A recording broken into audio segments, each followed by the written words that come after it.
Security Assertion Markup Language.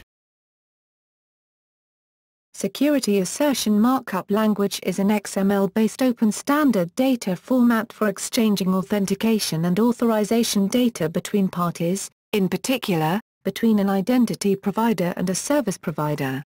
SAML is a product of the OASIS Security Services Technical Committee. SAML dates from 2001. The most recent update of SAML is from 2005. The single most important requirement that SAML addresses is web browser single sign-on, SSO. Single sign-on solutions are common at the intranet level, using cookies, for example, but extending these solutions beyond the intranet has been problematic and has led to the proliferation of non-interoperable proprietary technologies.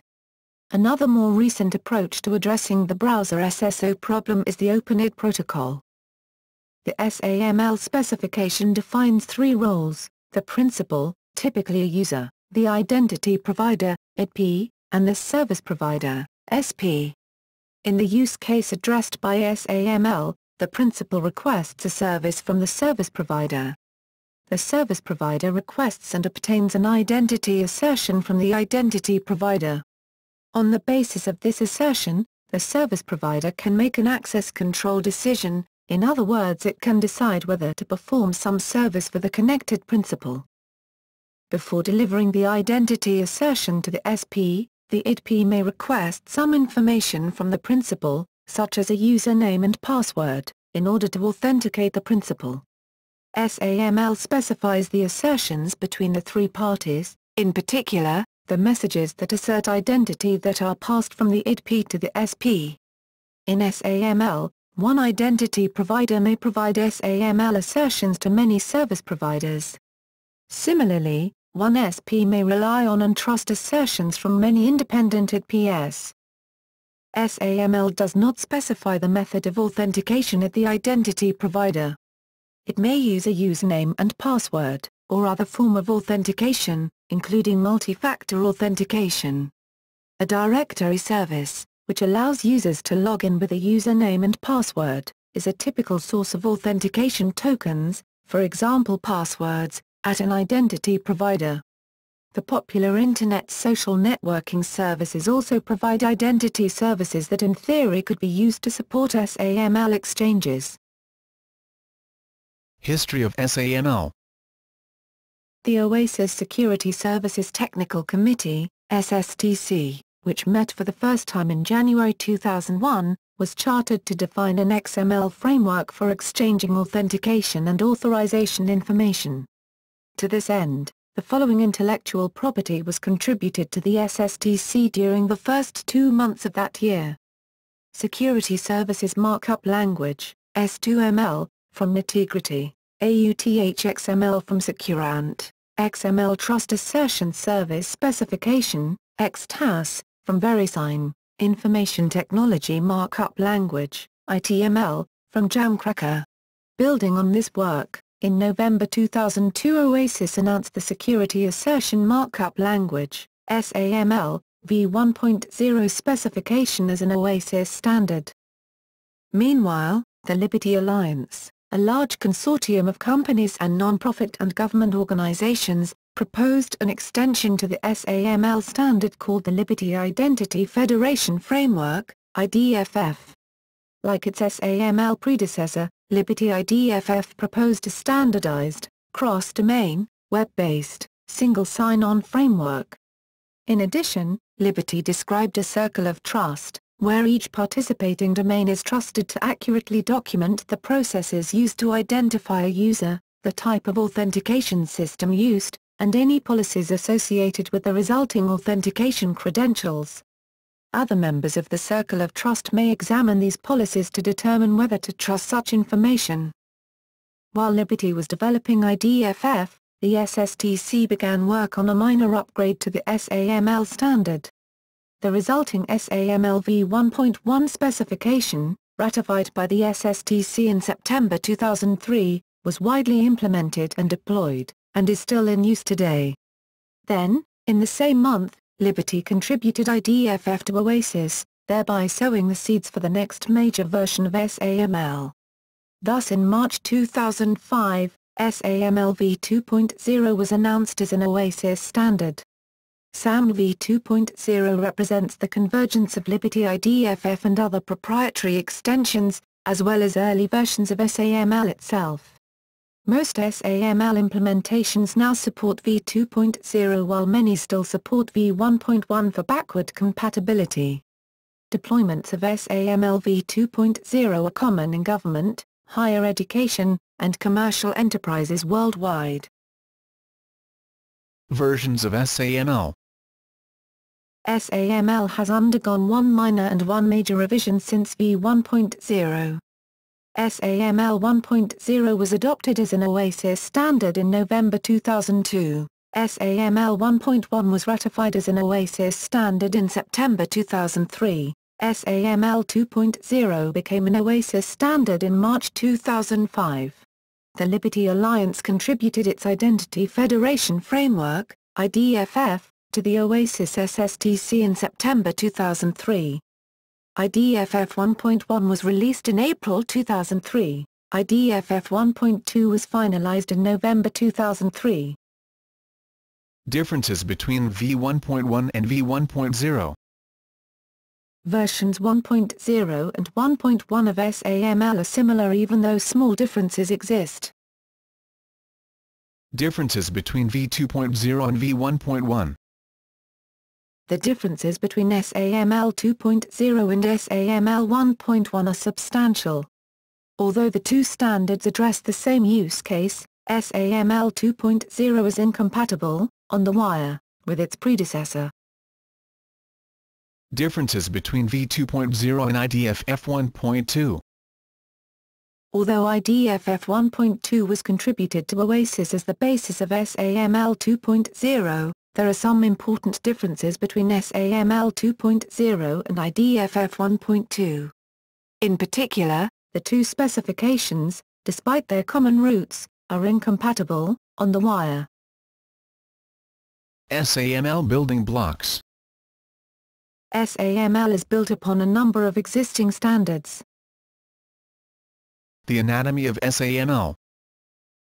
SAML defines XML-based assertions and protocols, bindings, and profiles. The term SAML core refers to the general syntax and semantics of SAML assertions as well as the protocol used to request and transmit those assertions from one system entity to another. SAML protocol refers to what is transmitted, not how, the latter is determined by the choice of binding. So SAML core defines bare SAML assertions along with SAML request and response elements. A SAML binding determines how SAML requests and responses map onto standard messaging or communications protocols. An important, synchronous, binding is the SAML SOAP binding. A SAML profile is a concrete manifestation of a defined use case using a particular combination of assertions, protocols and bindings.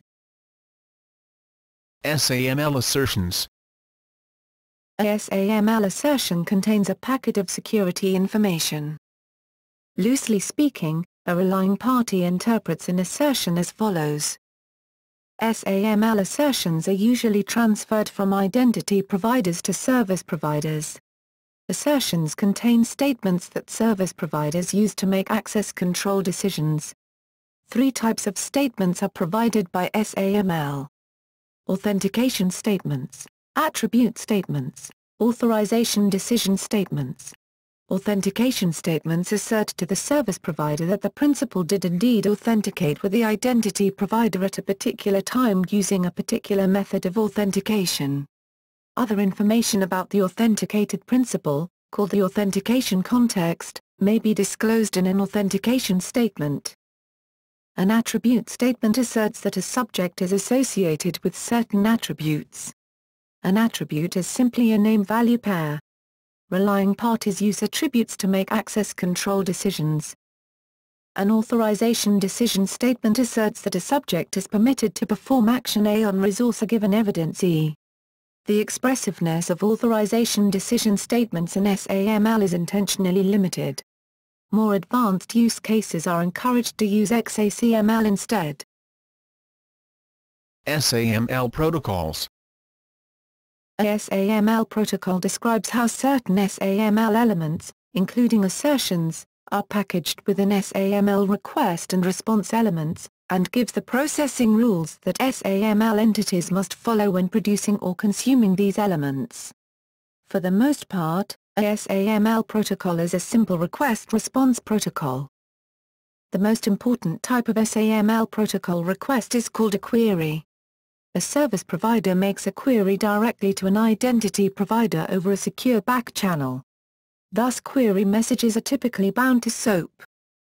Corresponding to the three types of statements, there are three types of SAML queries: authentication query, attribute query, authorization decision query. Of these, the attribute query is perhaps most important, and still the object of much research. The result of an attribute query is a SAML response containing an assertion, which itself contains an attribute statement. See the SAML 2.0 topic for an example of attribute query response. SAML 1.1 Protocols. Beyond queries, SAML 1.1 specifies no other protocols. SAML 2.0 Protocols. SAML 2.0 expands the notion of protocol considerably.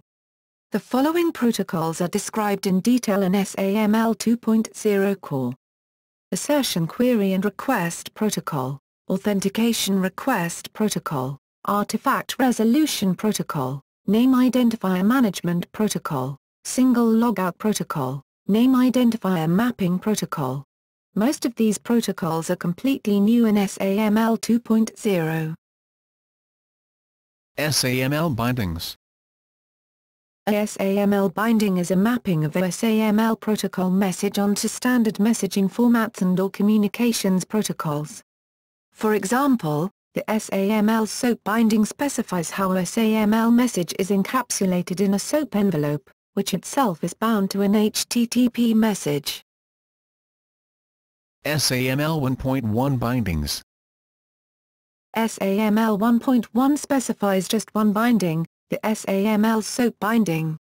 In addition to SOAP, implicit in SAML 1.1 web browser SSO are the precursors of the HTTP post binding, the HTTP redirect binding, and the HTTP artifact binding. These are not defined explicitly, however, and are only used in conjunction with SAML 1.1 web browser SSO. The notion of binding is not fully developed until SAML 2.0. SAML 2.0 Bindings. SAML 2.0 completely separates the binding concept from the underlying profile.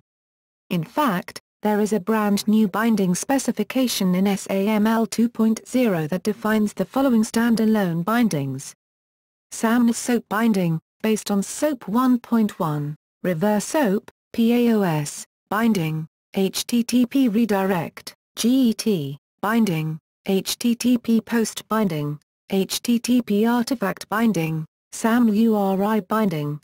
This reorganization provides tremendous flexibility. Taking just web browser SSO alone as an example, a service provider can choose from 4 bindings: HTTP redirect, HTTP post and 2 flavors of HTTP artifact, while the identity provider has 3 binding options: HTTP post plus 2 forms of HTTP artifact, for a total of 12 possible deployments of the SAML 2.0 web browser SSO profile. SAML Profiles. A SAML profile describes in detail how SAML assertions, protocols, and bindings combine to support a defined use case. The most important SAML profile is the web browser SSO profile. SAML 1.1 Profiles. SAML 1.1 specifies 2 forms of web browser SSO: the browser artifact profile and the browser post profile. The latter passes assertions by value, whereas browser artifact passes assertions by reference. As a consequence, browser artifact requires a back-channel SAML exchange over SOAP. In SAML 1.1, all flows begin with a request at the identity provider for simplicity. Proprietary extensions to the basic IDP-initiated flow have been proposed, by Shibboleth, for example. SAML 2.0 Profiles. The web browser SSO profile has been completely refactored for SAML 2.0. Conceptually, SAML 1.1 browser artifact and browser post are special cases of SAML 2.0 web browser SSO. The latter is considerably more flexible than its SAML 1.1 counterpart due to the new plug-and-play binding design of v2. Unlike previous versions, SAML 2.0 browser flows begin with a request at the service provider. This provides greater flexibility, but SP-initiated flows naturally give rise to the so-called identity provider discovery problem, the focus of much research today. In addition to web browser SSO, SAML 2.0 introduces numerous new profiles. SSO Profiles.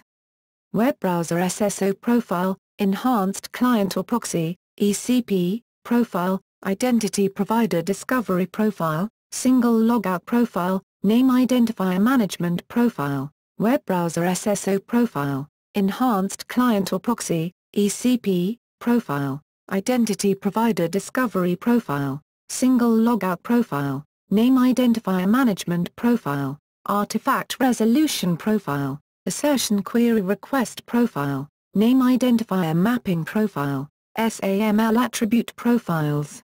A number of these profiles are discussed in more detail in the SAML 2.0 topic. The SAML use case. The primary SAML use case is called Web Browser Single Sign-On, SSO. A user wielding a user agent, usually a web browser, requests a web resource protected by a SAML service provider. The service provider, wishing to know the identity of the requesting user, issues an authentication request to a SAML identity provider through the user agent. The resulting protocol flow is depicted in the following diagram. 1. Request the target resource at the SP, SAML 2.0 only. The principal, via an HTTP user agent, requests a target resource at the service provider. The service provider performs a security check on behalf of the target resource. If a valid security context at the service provider already exists, skip steps 2 to 7. 2. Redirect to the SSO service at the IDP, SAML 2.0 only. The service provider determines the user's preferred identity provider, by unspecified means, and redirects the user agent to the SSO service at the identity provider. The value of the SAML request parameter is the base 64 encoding of a deflated less than SAMLP, auth request greater than element. 3. Request the SSO service at the IDP, SAML 2.0 only. The user agent issues a GET request to the SSO service at the identity provider where the value of the SAML request parameter is taken from the URL query string at step 2. The SSO service processes the AUTHN request and performs a security check. If the user does not have a valid security context, the identity provider identifies the user, details omitted. 4. Respond with an XHTML form. The SSO service validates the request and responds with a document containing an XHTML form. The value of the SAML response parameter is the base 64 encoding of a less than SAMLP, response greater than element. 5. Request the assertion consumer service at the SP. The user agent issues a POST request to the assertion consumer service at the service provider. The value of the SAML response parameter is taken from the XHTML form at step 4. 6. Redirect to the target resource. The assertion consumer service processes the response, creates a security context at the service provider and redirects the user agent to the target resource. 7. Request the target resource at the SP again. the user agent requests the target resource at the service provider, again. 8. Respond with requested resource. Since a security context exists, the service provider returns the resource to the user agent. Note: in SAML 1.1, the flow begins with a request to the identity provider's inter-site transfer service at step 3. The use of SOAP. In the example flow above, all depicted exchanges are front-channel exchanges, that is, an HTTP user agent, browser, communicates with the SAML entity at each step. In particular, there are no back-channel exchanges or direct communications between the service provider and the identity provider.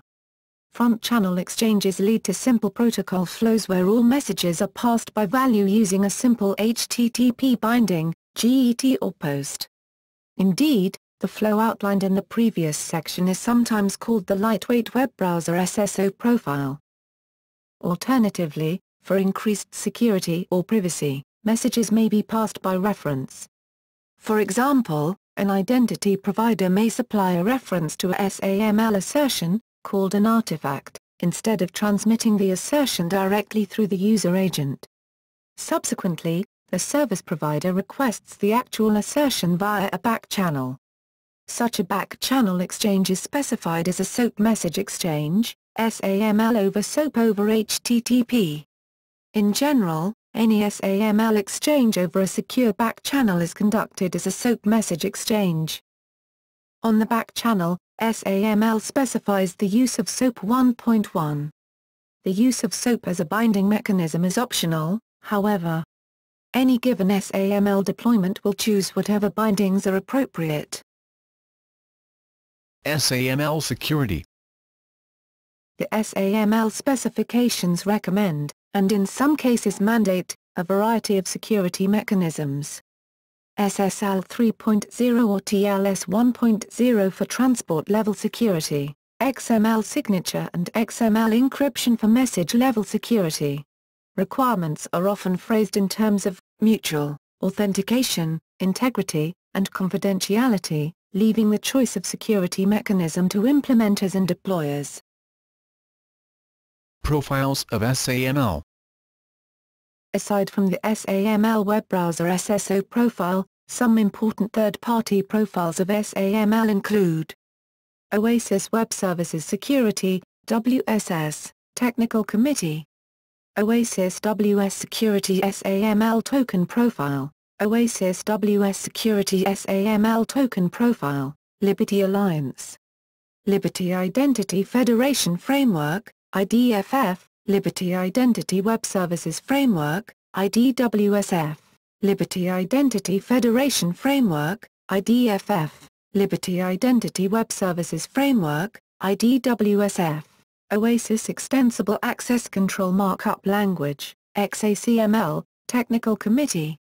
SAML 2.0 Profile of XACML v2.0, SAML 2.0 Profile of XACML v2.0.